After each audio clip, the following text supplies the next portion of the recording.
দুর্দশায় কষ্ট যার মন কাঁদে না, তারা স্বৈরাচার, তারা বেঈমান, তারা মুনাফিক। পৃথিবীতে এমন কোন দাবি নাই আন্দোলন ছাড়া বাস্তবায়িত হয়েছে। বিগত হাসিনা যে সরকার ছিল একটা রাক্ষসী সরকার, সে বাংলাদেশের গণতন্ত্র খেয়েছে, বাংলাদেশের সম্পদ লুট করে বিদেশে পাচার করেছে, বাংলাদেশের ভোটের অধিকার লুটপাট করে নিয়েছে। আমাদের কথা বলার কোনো স্বাধীনতা ছিল না। বিয়ের বাড়িতে যদি আমাদের ছেলেরা জমায়েত হতো, সেখানেও পুলিশ ঘেরাও করে রাখতো। বনভোজন করলে সেখানেও পুলিশ ঘেরাও করত। এমন একটি বাংলাদেশ হয়েছিল, কথা বলতে পারি নাই। অনেকে হয়তো বলতে পারেন দুলু ভাই, এত দেরিতে কেন আন্দোলন? আমরা তো গণতন্ত্রের আন্দোলন করতেই বেহুশ অবস্থা ছিল, বাড়ি ছাড়া, ঘর ছাড়া। জনগণের এই দুঃখ দুর্দশায় আমাদের মন কাঁদত, কিন্তু আমরা পরিবেশ পেতাম না। যদি আজকে স্বৈর শাসক ক্ষমতায় থাকতো, তাহলে এই অঞ্চলে কি সভা করতে দিত? এখন কোনোদিনই দিত না। এখন মুক্ত বাংলাদেশ, স্বাধীন বাংলাদেশ। এখন জনগণের দাবি নিয়ে আমরা সবাই সোচ্চার হব। শেখ হাসিনা যেমন বাংলাদেশকে কুড়ে কুড়ে খেয়েছে, ধ্বংসপ্রাপ্ত করে দিয়েছে, একই পরিণতি হয়েছে তিস্তা নদী। এই তিস্তা ছিল বহমান, এই তিস্তা নদী ছিল আমাদের মায়ের মতো।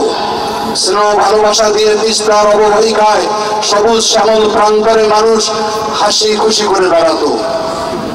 গোলা ভরা ধান, পুকুর ভরা মাছ, গোয়াল ভরা গরু, মুখে ছিল ভাইয়া গান। সেই তিস্তা নদী এখন বিরান ভূমিতে পরিণত হয়েছে। সেই তিস্তা নদী এখন দুধু বালুচর। কিসের কারণ?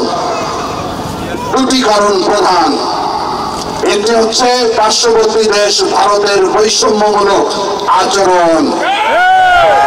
আন্তর্জাতিক নদীর আইনে বলা আছে, যে নদী দুটি দেশ দিয়ে প্রবাহিত হবে তার পানির হিস্সা সকলের সমান অধিকার।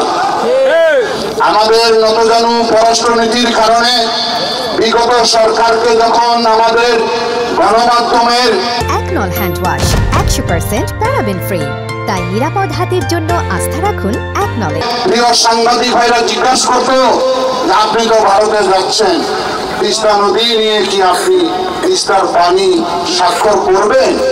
উনি প্রতিবার বলতো যে এবারে তিস্তা চুক্তি স্বাক্ষর হবে। কিন্তু দুর্ভাগ্য আমাদের, দুর্ভাগ্য জাতি 16টি বছর গিয়েছে, তিস্তা চুক্তি স্বাক্ষর করতে পারে নাই। পারেনি এই কারণে পররাষ্ট্র নীতি ছিল নতজানু। উনি ভারতের রাষ্ট্রকে বলতো, মোদী সরকারকে বলতো, আমাকে ক্ষমতায় রাখো, পানির কোনো প্রয়োজন হবে না। কারণ তিস্তার পারের লোকরা আমাকে তো নির্বাচনে ভোট দেয় না, ভোট তো দেয় প্রিসাইডিং অফিসার, পুলিশ কর্মকর্তারা। সুতরাং জনগণের প্রতি তার কোনো দায়বদ্ধতা ছিল না। জনগণের দুঃখ দুর্দশায় কষ্ট যার মন কাঁদে না, তারা স্বৈরাচার, তারা বেঈমান, তারা মুনাফিক। এই সরকার ছিল তাই, বিগত সরকার। দীর্ঘ সময় আমরা আন্দোলন করেছি, অনেক সামাজিক সংগঠন আন্দোলন করেছে, তিস্তার পানির আন্দোলন, অনেক রাজনৈতিক দল আমরাও করেছি, কিন্তু আমরা সে দাবি আদায় করতে পারি নাই। না পারার পিছনে যে কারণ, তাদের সঙ্গে চুক্তি হয়, বাংলাদেশের মানুষের ভাগ্য নিয়ে কোনো চুক্তি আওয়ামী লীগ সরকার করে নাই। সেটা শেখ হাসিনা নিজেও স্বীকার করেছে, বলছে যে আমি যা ভারতকে দিয়েছি সেটা ভারত চিরদিন মনে রাখবে। আমার তিস্তার পানি দিয়েছে, তিস্তা বালু ধুধু বালুচর, এখন হাজার লক্ষ কোটি মানুষ গৃহহীন, ভূমিহীন, অসৎ বাড়ি ছেড়ে তারা আজকে কোথায় চলে গিয়েছে আমরা তার খবরও রাখি না। অথচ এই তিস্তা যদি সংস্কার করা হতো, তিস্তা নদীকে যদি ঠিক মতো পরিকল্পনার আওতায় নিয়ে আসা হতো, তিস্তা পার হতো বাংলাদেশের মধ্যে সবচেয়ে সমৃদ্ধিশালী এলাকা। কারণ রংপুর রঙের রসে ভরপুর, তার নাম ছিল রংপুর। সেই রংপুর এখন মফিজের টাইটেল, সেই রংপুর এখন মঙ্গা, সেই রংপুরের মানুষকে অবহেলা করে, সেই রংপুরের মানুষকে মানুষ অপমানিত করে।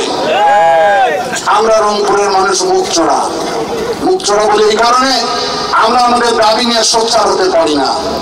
যারা আমরা ঢাকায় যাই, এই রংপুরের লোক, এই গাইবান্ধার লোক, কুড়িগ্রামের লোককে যদি জিজ্ঞাসা করি বাড়ি কই ভাই, বলে উত্তরবঙ্গ।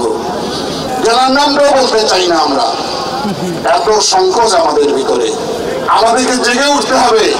পৃথিবীতে এমন কোন দাবি নাই আন্দোলন ছাড়া বাস্তবায়িত হয়েছে।